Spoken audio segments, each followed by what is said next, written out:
Hi everyone and welcome to another live trading series. It's been a few months, everything's been going wrong. I'm going to try to keep this short because people haven't been watching my longer videos, and I'll get right into it. This video is the downside of selling covered calls.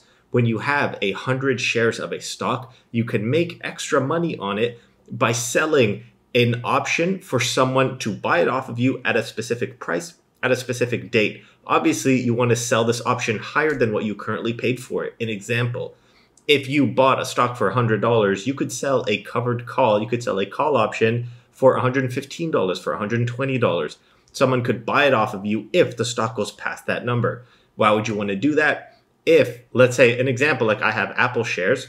I have 200 Apple shares. I've been selling covered calls on them every month for about 8 years, making like 100, 150 US dollars every month.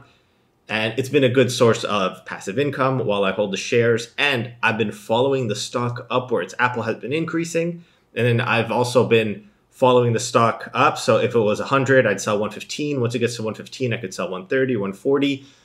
But here's the downside. If we take a look at Apple for the last 6 months, they're up 52%. It's increasing too much. The stock market is going up for some reason, even though we should be hitting a recession. I don't really understand these valuations. Apple's now worth $3 trillion. I'm going to show you a few examples of some trades I've been doing. When a stock goes up too much, you can't sell a covered call high enough to make any money, and then it would breach your strike. With a covered call, you don't want to lose the shares. So if I sold a call option for 190, someone could force me to buy it off of them for 190, but I don't want to lose the shares. I want my Apple shares. If I show you what I've paid for them, so I have 100 Apple shares in my TFSA at $70 each. So I've made $12,000 on them so far. That's US. And then in my margin account, I have 100 Apple shares at $75 and they're worth 190 now. So over 150%, I think. So I've made 11,500, not including every month I've been selling covered calls on them. The issue is it's been going up too much and I've been having to roll, and I'm not losing money, but I'm missing out on some monthly income. I'll show you an example of what I've been doing. So here are two examples of me rolling. So rolling is when you accept a loss and sell a new one at a gain. So I had a 180 covered call. Apple's like 170. I was like, let me sell 180. I don't think it'll hit 3 trillion.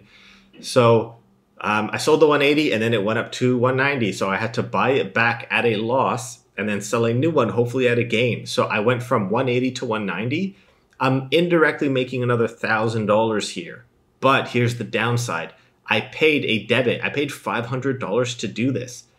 So initially, someone could force me to sell them shares at 180. And now the new price is 190. So $10 times 100 shares, because every call option is 100 shares. So that's $1,000. I could make another $1,000 here, but I paid $500 to roll this. Rolling is basically accepting, in this case, it's accepting a loss and rolling out for a gain. And this is the same one. I feel like there should be two images here. There we go. So I fixed that. So this is my TFSA. The other is my margin account. If you take a look at what happened here, I initially sold at 182.5 and then I had to close it at a loss and then sell for 190. Now look at the difference. This was 180. So it's a bigger loss. I had to pay more to roll it. I only paid $250 here, but I'm only making another $750 in total.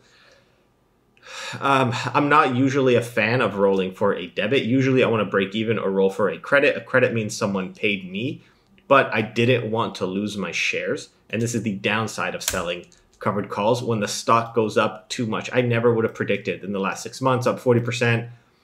Last month, 3%, not a big deal, but it's just this year to date that I've been chasing, and it's been pretty painful.